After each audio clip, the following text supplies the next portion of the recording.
नमस्कार। आज के व्याख्यान में हम तृतीय वर्ष कला के द्वितीय प्रश्न पत्र निबंध और भाषा के अंतर्गत 5वीं इकाई से सूर सूर तुलसी ससी उक्ति के संबंध में चर्चा करेंगे। हिंदी साहित्य के भक्ति काल में अनेक संत एवं भक्त कवि हुए।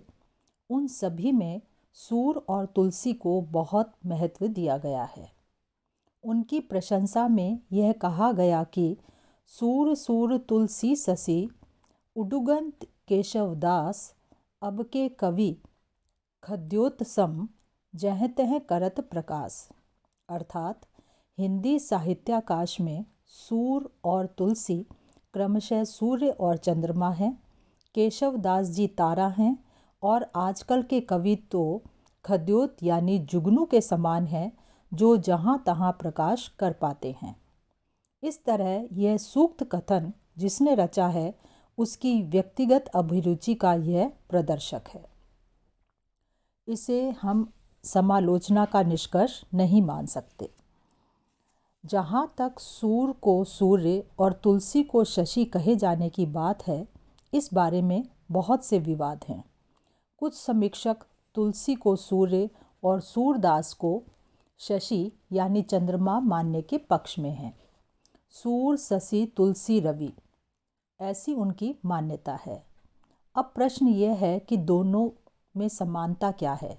सो दोनों कवियों में काफ़ी समानताएं देखी जा सकती हैं। दोनों भक्ति काल के श्रेष्ठ कवि हैं। दोनों सगुणोपासक कवि हैं। एक कृष्ण के उपासक हैं तो दूसरे राम के। दोनों उच्च कोटि के भक्त हैं। दोनों ने अपने अनुभव, अपने निरीक्षण के आधार पर प्राप्त ज्ञान की बातें व्यक्त की हैं। इन दोनों को हिंदी साहित्य से अलग कर देने पर हिंदी साहित्य केवल थोथा रह जाएगा। दोनों विश्व स्तर के कवि हैं और दोनों ने अपने अपने आराध्य देव की लीलाओं का वर्णन किया है।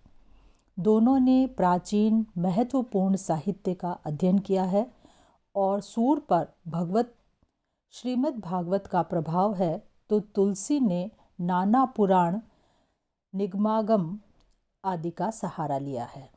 दोनों ने भाषा को चरम उत्कर्ष पर पहुंचाने का प्रयत्न किया है। दोनों ने ब्रज भाषा का प्रयोग किया है। तुलसी मुख्यतः अवधी भाषा के कवि हैं, परंतु उन्होंने विनय पत्रिका, गीतावली आदि ब्रज भाषा में ही रची हैं। दोनों के काव्य में भारतीय संस्कृति का विस्तृत रूप देखने को मिलता है। भक्त के रूप में सूर और तुलसी दोनों ही उच्च कोटि के कवि रहे हैं। सूर कृष्ण के भक्त थे और तुलसी राम के। सूरदास सख्य भाव की भक्ति करते थे और तुलसी सैव्य सेवक भाव की भक्ति अपनाए हुए थे। सूर वल्लभाचार्य के पुष्टि मार्ग के अनुयायी थे और उन्होंने पुष्टि मार्गी भक्ति के रूप में वर्णन किया है। तुलसी नरहरिदास के शिष्य थे।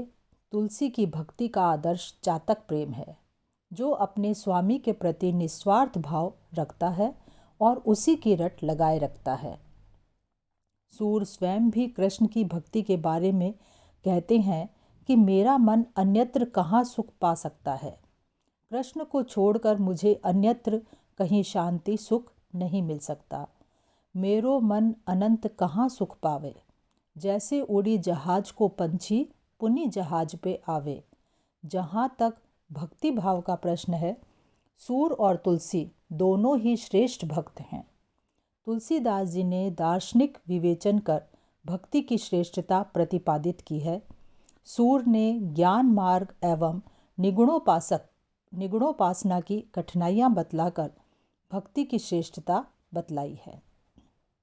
भक्ति भाव की दृष्टि से किसी को छोटा या बड़ा बताना बहुत कठिन है। सूर और तुलसी भक्त होने के साथ साथ उच्च कोटि के कवि भी हैं। तुलसी ने रामचरितमानस महाकाव्य लिखा है, जो हिंदू जनता के लिए वेद के समान पूज्य है। और उधर सूर ने विशाल ग्रंथ सूरसागर लिखा है। रामचरितमानस महाकाव्य है और सूरसागर मुक्तक ग्रंथ है। मुक्तक होते हुए भी सूर सागर विशाल ग्रंथ है। तुलसी ने अपने काव्य में राम कथा को आधार बनाकर संपूर्ण जीवन का, अपने युग की विविध विशेषताओं का, समाज की सभी रीति रिवाजों, सभी परिस्थितियों स्थितियों का आकलन किया है। तो सूर ने बाल व्रती और यौवन व्रती का ही मुख्य चित्रण किया है। इतना अवश्य है कि सूर के काव्य का क्षेत्र सीमित है, फिर भी उसमें जितनी गहराई है, सूक्ष्मता है, उतनी विश्व के किसी अन्य कवि के काव्य में ये दोनों वृत्तियां देखने को नहीं मिलती हैं। तुलसीदास ने अपने काव्य में सभी भावों, सभी रसों का निरूपण किया है। जीवन का विशद चित्रण करने के कारण उन्हें ऐसा करने का अवसर मिला है। राम आदि के बाल रूप के वर्णन में वात्सल्य रस का वर्णन है। सीता के संयोग एवं वियोग श्रृंगार के भी चित्र दिए गए हैं। सीता हरण के बाद राम के वियोगी रूप के वर्णन में भी वियोग श्रृंगार का वर्णन है। उनको एक सांसारिक सामान्य व्यक्ति की भांति रोते व दुखी होते हुए पशु पक्षियों से सीता का पता पूछते हुए दर्शाया गया है। राम के वन गमन के अवसर पर अयोध्या वासियों को दुखी होते दिखाकर कवि ने अपनी सहृदयता का परिचय दिया है। अयोध्या त्याग, दशरथ निधन पर अयोध्या वासियों का विलाप, वन मार्ग में राम सीता लक्ष्मण को देखकर ग्रामवासियों का दुखी होना, लक्ष्मण के शक्ति बाण लगने पर राम का विलाप करना अन्य मार्मिक स्थल हैं जहाँ तुलसी ने पूर्ण सहृदयता का परिचय दिया है। लक्ष्मण के शक्ति लगने पर राम विलाप करते हुए कहते हैं, मेरो सब पुरुषार्थ थाको, विपत्ति बटावनी बंधु, बाहु बिन करो भरोसो काको। जहाँ तक सूर द्वारा किए गए रसों का वर्णन है, उन्होंने वर्णन तो सभी रसों का किया है, पर तुलसी की भांति सभी रसों का विस्तृत वर्णन गहराई में जाकर नहीं किया है। उनके काव्य में मुख्यतया वात्सल्य और श्रृंगार रस का वर्णन हुआ है। इतना अवश्य है कि इन दोनों रसों का जैसा वर्णन उन्होंने किया है, वैसा अन्य किसी ने नहीं किया है।